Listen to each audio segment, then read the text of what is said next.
Sudah, Bapak. Udah ya. Oke ya. Jadi dalam proposal riset atau proposal penelitian atau desain penelitian itu harus ada telaah pustaka. Ya. Beda dengan artikel di jurnal yang kadang itu tidak ada. Kadang ada, kadang tidak. Ya. Kenapa? Ya karena yang namanya riset ya itu pasti berawal dari bacaan-bacaan sebelumnya. Gitu ya. Jadi dia sudah melakukan preliminary riset dulu ya atau penelitian pendahuluan yang di situ sudah ada teori-teori, ada bahasan-bahasan terkait dan lain sebagainya sehingga uh, tidak dalam kondisi nol gitu. Ya, tidak dalam kondisi nol. Nah, misalkan Anda mau meneliti tentang etika bisnis atau etika utang piutang dalam Al-Qur'an ya, maka Anda pasti di pikiran Anda sudah tahu apa itu hutang piutang. Ya, apa itu hutang piutang. Nah, otomatis Anda pasti mencari-cari tulisan-tulisan sejenis yang berbicara tentang hutang piutang. Nah, tulisan-tulisan sejenis itulah yang nanti masuk ke dalam telaah pustaka. Itu. Nah, telaah pustaka itu ada dua model. Ya. Model pertama, model satu itu model detail, ya, atau terperinci. Ya, misalkan ya, ini model telaah pustaka yang ya adalah mode telaah pustaka yang memberi gambaran satu demi satu tulisan yang terkait dengan riset yang didesain ya, yang memberi gambaran satu demi satu ya, kemudian diberi catatan pembeda dengan riset yang akan dilakukan.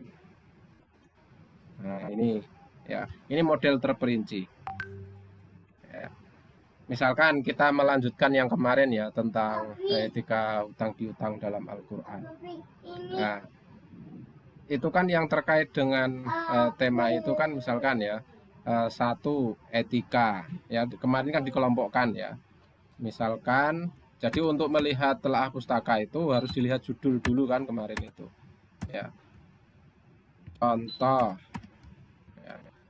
Contoh judul riset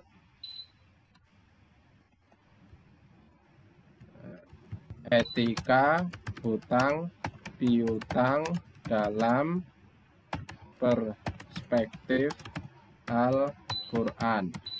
Nah, kan ini judul risetnya ini. Nah, kita sambil mengulang sedikit tema yang terdahulu ya. Nah, ini kan kata kuncinya kan ada etika, terus hutang piutang, terus perspektif Al-Qur'an. Nah, kata kuncinya kan ini.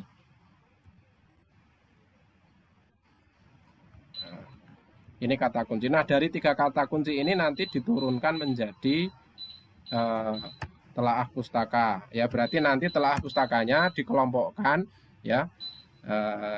Riset misalkan ya telaah pustakanya nanti ya atau studi pustaka ya atau kajian pustaka ya misalkan ini tulisan bla bla bla bla bla bla gitu ya. Terus kemudian di sini kajian pustaka ya. Nah, ini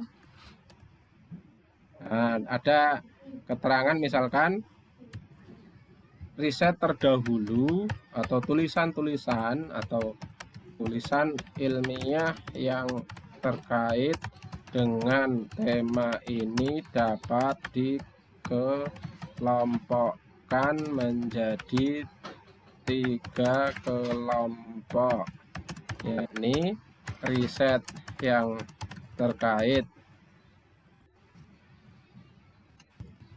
yang berbicara atau bukan riset ya, ini kan tulisan ilmiah ya.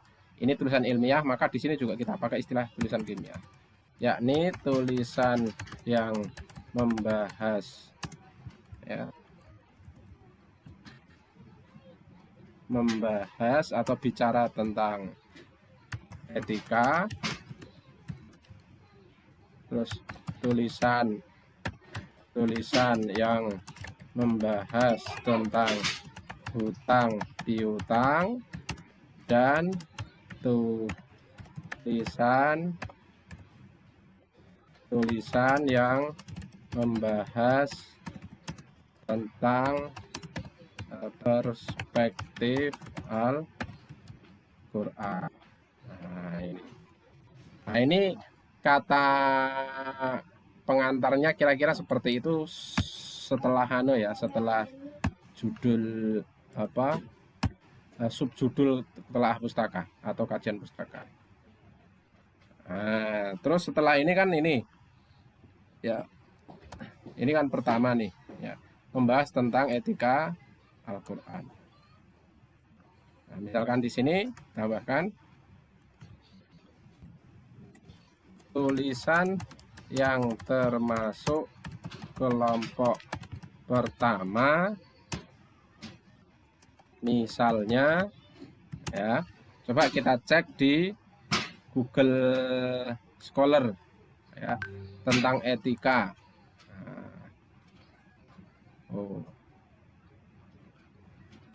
Keliru.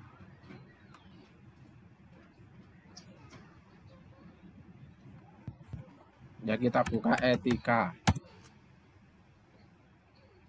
Nah, misalkan ini ya, buku Karel Berten yang berjudul Etika. Nah, yang pertama misalkan buku Etika yang ditulis oleh Karel Berten. Nah, ini buku, kalau buku kan berarti dimiringkan ya, yang ditulis oleh Karel Berten atau K. Berten.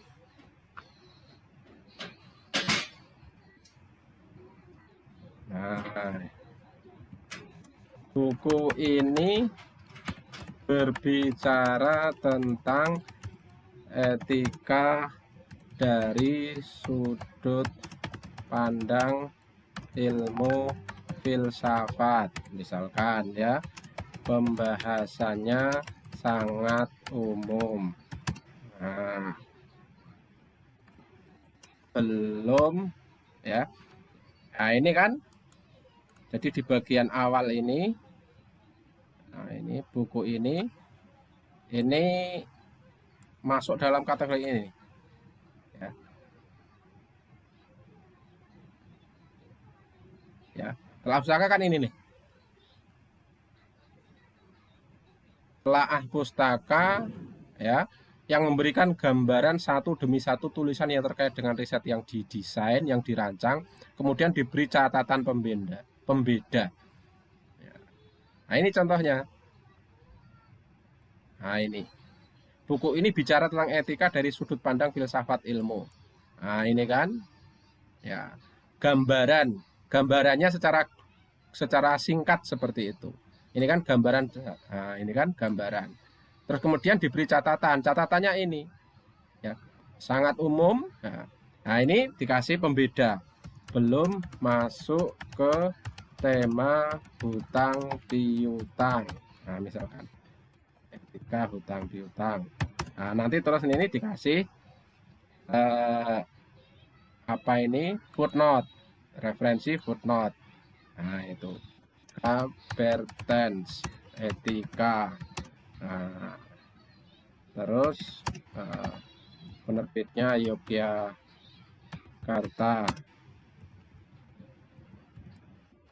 Terus ini Kanisius misalkan. Terus tahun 98 misalkan gitu. Nggak usah dikasih halaman. Ya kalau yang ini nggak usah dikasih halaman model seperti ini. Kenapa? Ya karena semua buku ini, ya, semua buku ini tadi etika ini bicara bukunya Karel Berten ini, ya, ini bukunya tentang etika. Jadi semua halamannya isinya itu.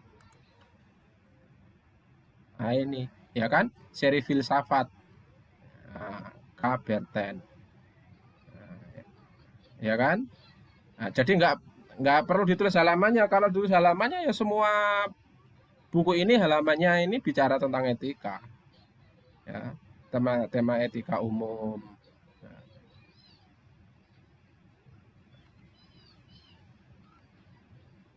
Nah, kayak jadi kira-kira begitu. Ya nggak usah dibicarakan secara panjang lebar, cukup seperti ini cara menulisnya, ya. Nah ini, ya.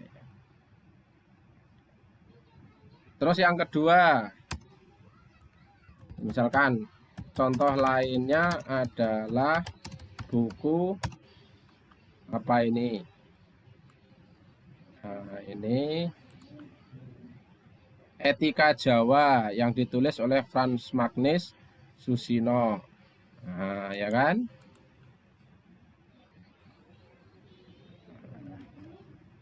Adalah buku Etika Jawa, berarti dimiringkan, yang ditulis oleh Frans Magnus Susino. Nah, terus buku ini, ya, yang ini kan sudah berbicara, ya. Nah, ini bisa diganti, ya, membahas tentang etika yang ada pada lingkungan masyarakat Jawa. Nah,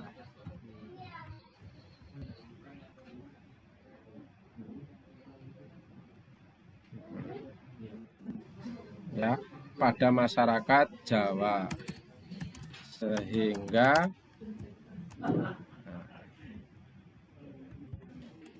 Jawa secara umum, kok malah disimpan, Jawa secara umum juga, ini titik koma bisa kalau ini juga belum membahas etika hutang piutang secara hutang piutang gitu aja. Nah ini, jadi setiap satu referensi itu dikasih tun atau dikasih penjelasan singkat-singkat kayak gini. Nah, nanti terus ini dikasih lagi footnote, ya. Nah, ini kalau footnote menjorok, ya. Nah ini Frans Magnus Susino, Etika Jawa, Jakarta, Gramedia. Nah, enak kan kalau pakai kayak gini, enak. Buku-buku yang apa ini kan, Etika Jawa sebuah analisa, ini bukunya ada ini, penerbitnya Gramedia Jakarta, tahun berapa? Tahun 1984. Nah, kan banyak sekali data-datanya ini tentang etika. Nah ini etika, nah ini nanti terus ada lagi kuliah etika. Nah, dimasukin lagi, modelnya kayak gini, persis kayak gini tadi, ya, per contoh dikomentarin dan dibahas kayak gini. Nah ini model yang kajian pustaka yang ini tadi terperinci, ya, ini yang terperinci. Nah selain ini, ya, ini terus gitu, ya. Jadi modelnya kayak gini terus sampai nanti 3 kelompok. Ini kan 3 kelompok, ya. tulisan yang bicara etika, ini satu kelompok. Tulisan bicara tentang utang piutang, satu kelompok. Tulisan yang membahas tentang perspektif Quran. Nah, terus gitu. Di semuanya disusun dengan model detail seperti ini. Ya. Tetapi ada juga yang modelnya, ya, yang nomor 2, ya, ini bukan model global, ya, atau garis besar, yakni, ya, telaah pustaka yang menyajikan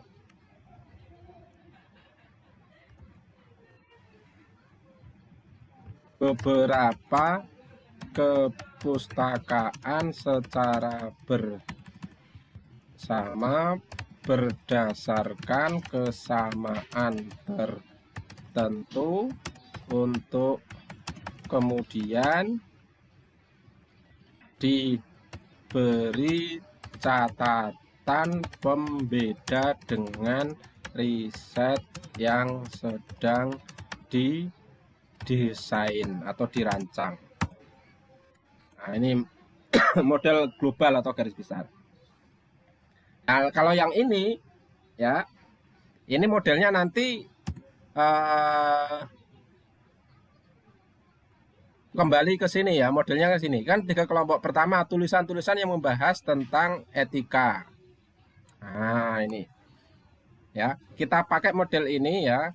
Terus kemudian kalau pakai model apa yang global gimana? Nah, misalkan kayak gini, ya. Nah, ini. Nah, mulai dari sini aja lah, seumpama, ya. Nah, tulisan yang masuk kelompok pertama, misalnya, nah,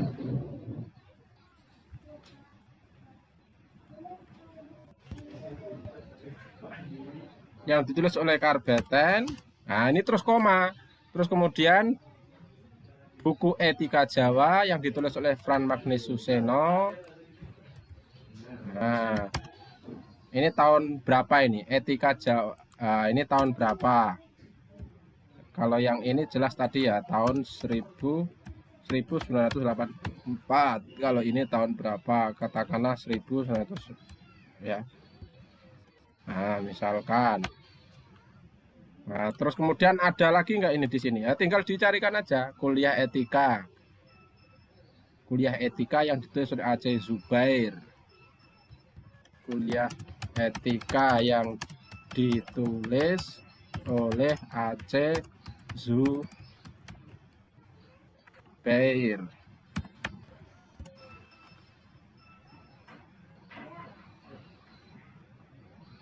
Etika bisnis Sony Keraf. Etika buku etika bisnis yang ditulis oleh apa ini?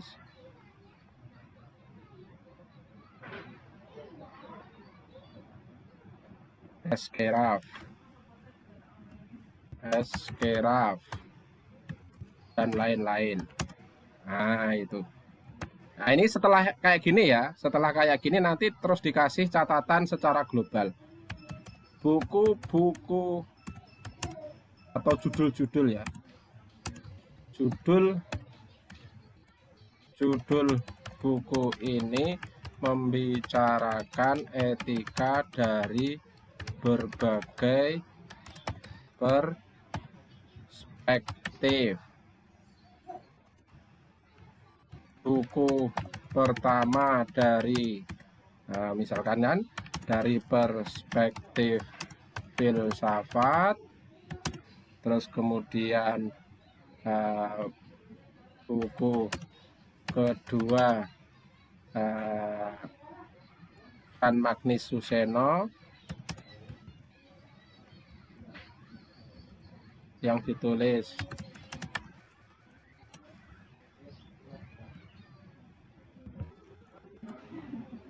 bicara tentang etika dari perspektif masyarakat Jawa. Nah, ini dimiringkan, jangan lupa. Nah, ini dikasih tahun lagi ya, katakanlah tahun 2000. Nah, misalkan. Dan terus gitu ya. Nah, terus setelah seperti ini, di bagian ujungnya ya, di bagian ujungnya dikasih catatan pembeda ya, dikasih catatan pembeda. Ini kan ini ya, ini masih menyajikan beberapa kepustakaan secara bersama berdasarkan kesamaan tertentu. Nah, ini kan bareng-bareng ini ya, berapa judul. Nah, ini bisa lebih, ini berapa judul ini ya, 1, terus kemudian 2. Nah, kuliah etika. Nah, ini 3, 4. Nah, 4 buku jadiin 1 paragraf sekalian. Nah, ini. Nah, terus kemudian setelah selesai ya, katakanlah di sini bisa sampai 5 atau 7 buku gitu ya. Judulnya di absen satu persatu ya. Nanti terus dikasih catatan pembeda. Ya, catatan pembedanya misalkan kayak gini. Judul di judul ini apa, tulisan ini misalkan ya. Tulisan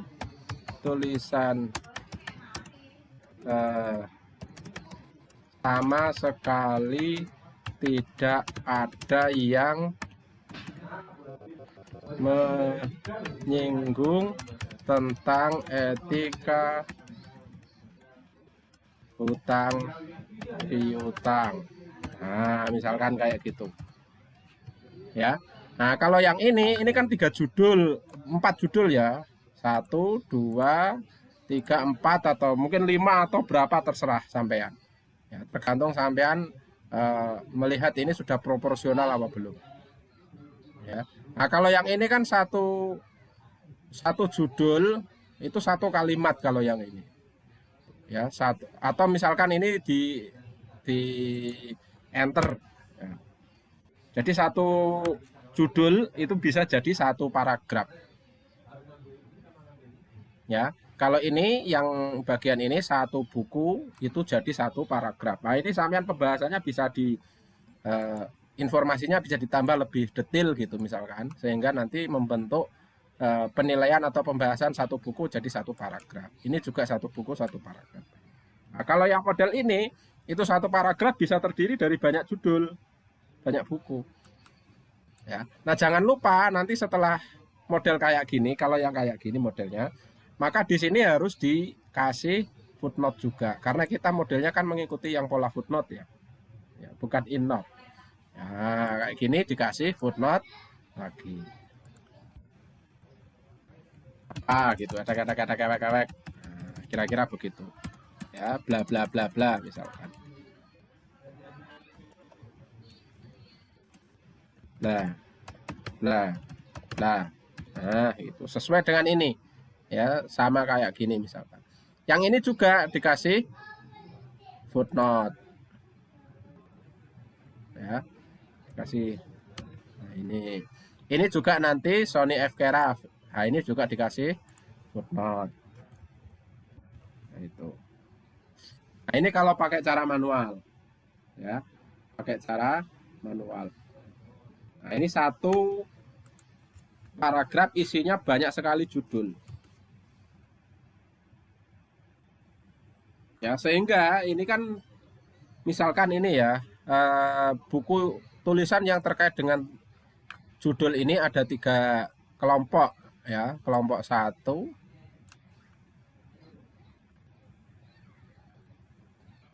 kelompok 2. Nah, ini kelompok 3.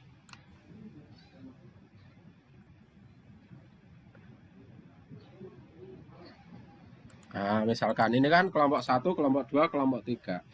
Nah, kalau sampean nanti referensinya yang dibaca kok banyak, ya, maka sampean perlu memadatkan kalimat dengan memakai model yang eh, global garis besar seperti ini. Telah pustaka yang garis besar seperti ini. Ya, ini bisa satu paragraf bisa muat sekian banyak judul yang disebut. Ya. Ini mengindikasikan bahwa Anda memang benar-benar sudah membaca judul-judul ini, gitu. Ya, sehingga bisa menempatkan posisi riset Anda itu bedanya apa dengan buku-buku ini. Nah, kalau yang ini, ya, nah, misalnya buku etika yang ditulis oleh Karel Berten, buku ini bla bla bla. Nah, seperti ini bisa juga dilakukan model yang detail seperti ini. Ini cocok dipakai bagi Anda yang risetnya itu masih awal gitu ya. Jadi referensinya belum banyak. Ya, referensinya belum banyak. Sehingga perlu dijelaskan satu persatu seperti ini sehingga nanti akan kelihatan lebih proporsional. Nah, ini kalau yang belum banyak artinya masih sedikit riset-riset terkait, maka perlu ditulis dalam format yang seperti ini. Supaya apa? Ya, supaya lebih kelihatan banyak gitu ya. Nah, supaya kelihatan lebih proporsional. Nah, kalau yang seperti ini ya, yang model kedua yang secara global ini cocok untuk saat dimana Anda referensinya kaya gitu ya, banyak sekali. Sehingga perlu pemadatan ini. Satu alinea bisa berisi sekian banyak judul ya, tapi ya di belakangnya nanti jangan lupa dikasih footnote-footnote seperti ini. Kira-kira begitu. Oke ya, sampai di sini ada yang mau tanya?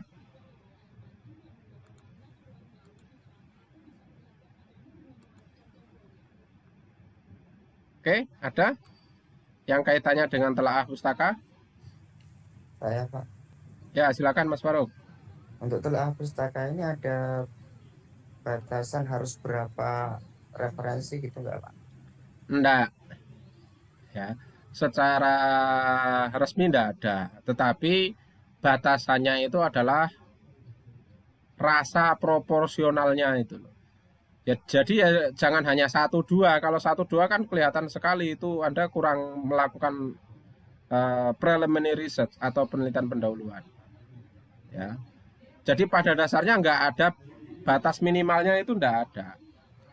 Ya, istilahnya kalau menurut orang Jogja itu ya asal sudah kelihatan layak gitu, layak dan pantas. Ya kalau saya pribadi ya kalau untuk skripsi ya setidaknya 5 gitu. Kalau mengikuti pola yang terperinci itu ya. 5 itu sudah lumayan kelihatan wangun gitu. Bahasa orang Jogja itu wangun, layak gitu. Ya. Biasanya mahasiswa kayak gini yang kurang bacaan ya, sehingga susah mencari literatur yang nyerempet-nyerempet atau yang ada kaitannya dengan skripsinya dia, calon skripsinya dia. Kalau yang bacaannya banyak, biasanya eh, kalau mau memakai model yang pertama, yang ini tadi, ya saya share screen lagi.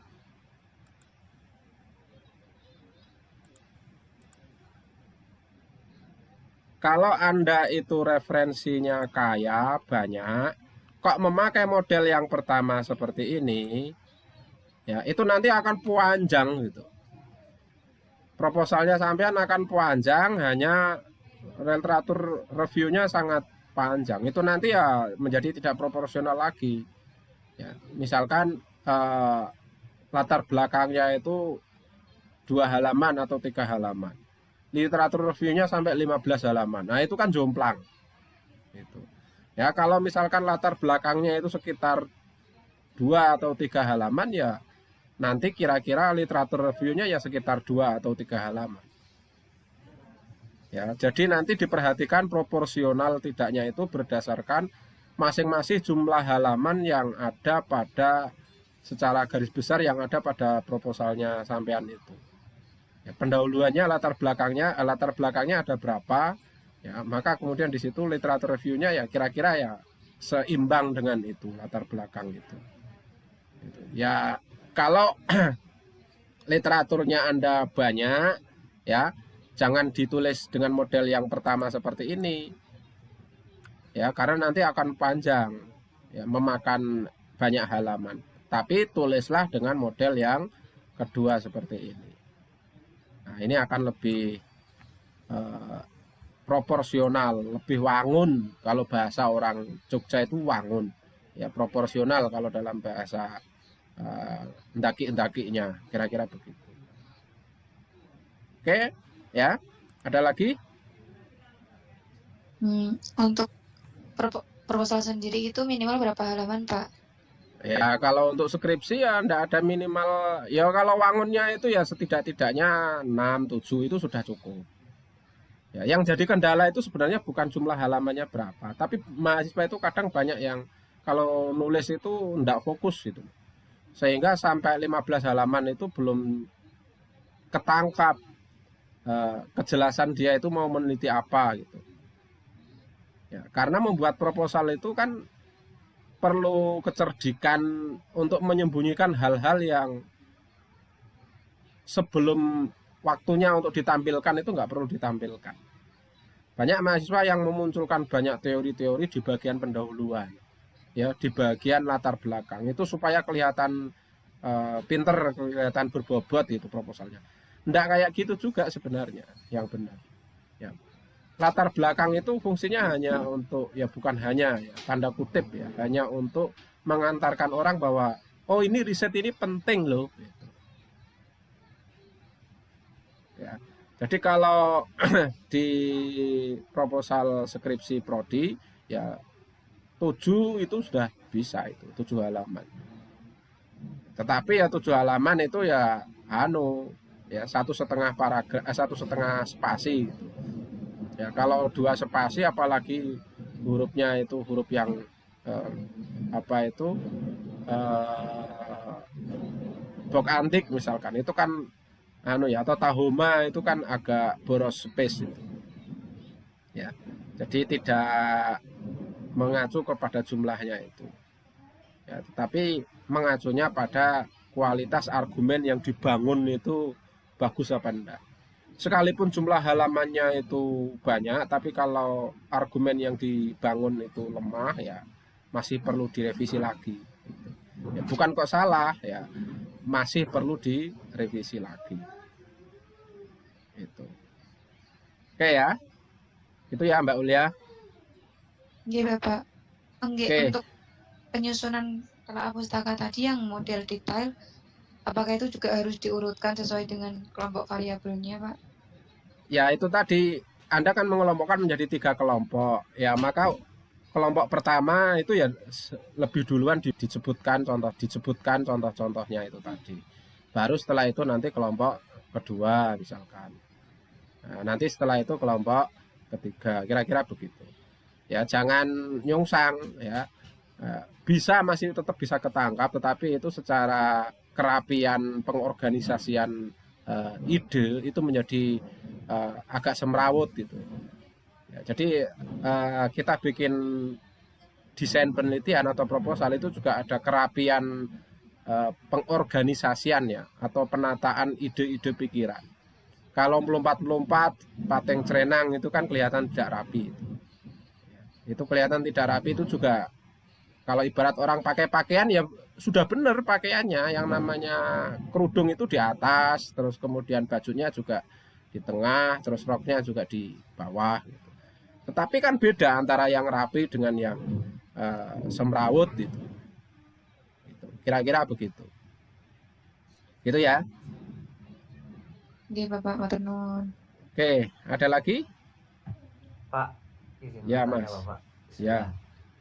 Begini Pak, pertanyaan saya, kalau misalkan kita itu mencari sumber referensi Pak ya untuk dikutip dalam footnote itu, apakah ada beberapa sumber referensi yang tidak boleh dimasukkan gitu Pak? Apakah mungkin ada sejenis artikel atau jurnal atau buku yang sebaiknya tidak dimasukkan gitu?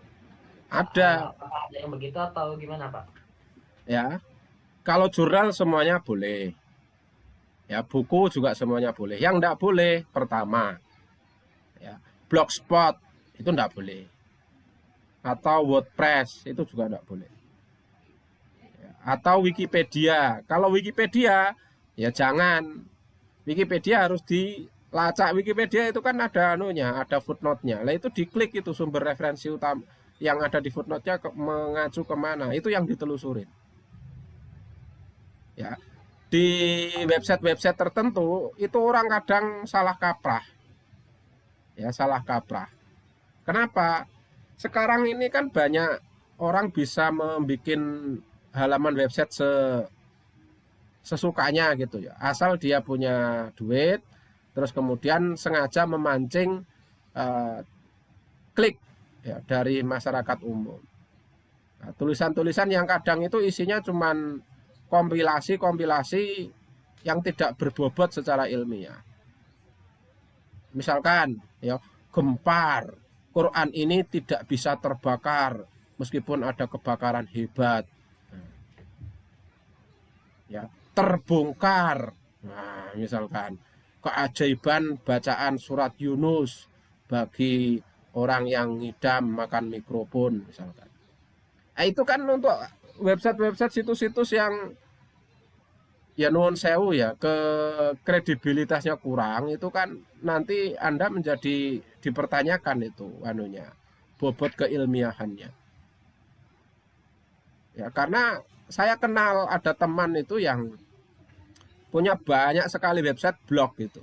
Ternak blog dan ternak website. Karena memang bisa mendatangkan iklan dan itu jadi pekerjaannya dia. Meskipun dia hanya lulusan SMP atau mungkin SMA dan kemudian otodidak belajar peronlinean ya, tulisan-tulisan dan lain sebagainya. Itu dia dapat penghasilan dari situ. Sengaja tulisan-tulisan yang dipakai itu adalah tulisan-tulisan yang secara ilmiah nggak berbobot, nggak peduli dia cuma lulusan SMP. Yang penting ini nanti diklik orang, dibaca orang. Nanti kalau semakin banyak yang ngeklik itu nanti rating di Google akan tinggi. Nah, nanti akan muncul orang yang berminat untuk memasang iklan di websitenya. Itu bisa jadi pendapatan itu. Ya hampir mirip-mirip sama sama YouTube lah. YouTube itu kan ada yang kualitasnya berbobot, ada yang asal konten kreator yang kayak Atta Halilintar itu kan nggak ada yang berbobot sama sekali. Beda dengan kontennya misalkan Pak Sahiron. Pak Sahiron itu kan rajin ngaji tafsir Al-Kabir.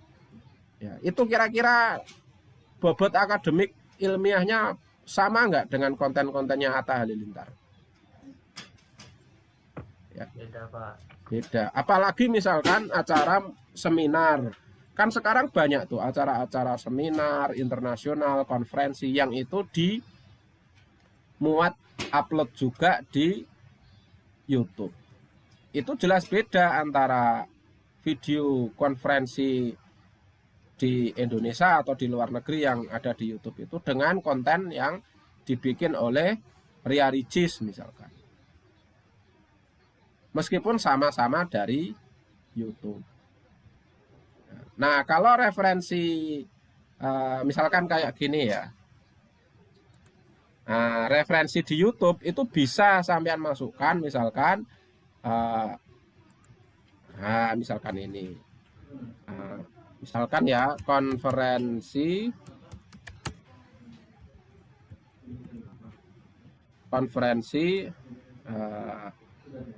misalkan ada ada paper yang dipresentasikan di situ. Kan paper kan ada tuh ya, paper berjudul misalkan tafsir wasatiyah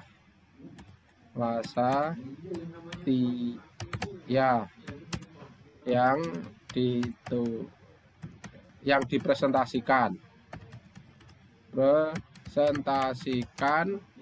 oleh misalkan Abdul Khaliq dalam konferensi Islam konferensi Islam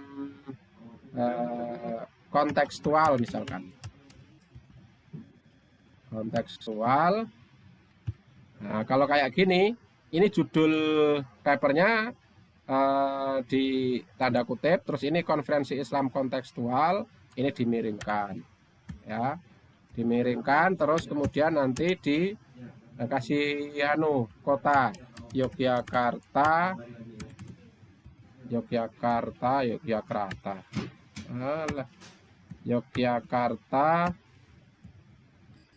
12 April 2021 misalkan. Nah, dalam paper ini Kholik itu Abdul Kholik ini loh ya. Kholik menyatakan bahwa apa-apa gitu ya, bahwa bla bla bla bla. Nah, ini bisa dimasukin ke telaah pustaka ya. Judul papernya itu lah, terus nanti footnote-nya kayak gini. Nah, video rekaman presentasi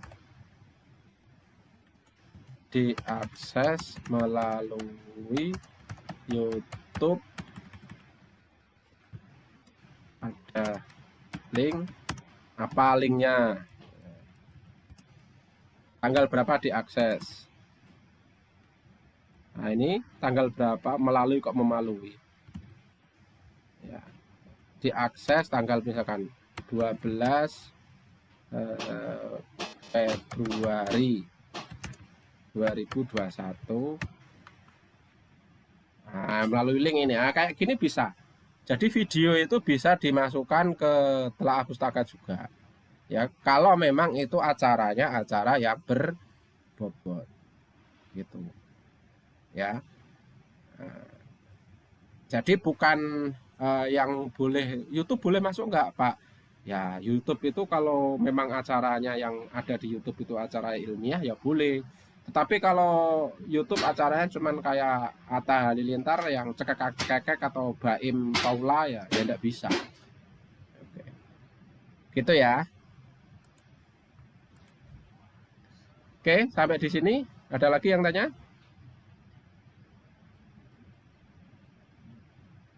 Tempat kalian hujan enggak ini? Di sini kok mau mendung ini. Kalau hujan kehilangan sinyal biasanya. Oke ya, kalau enggak ada kita cukupkan sekian ya. Nanti silahkan proposalnya sampean dicermati. Mau memakai telaah pustaka model yang mana terserah nanti situasi dan kondisinya sampean.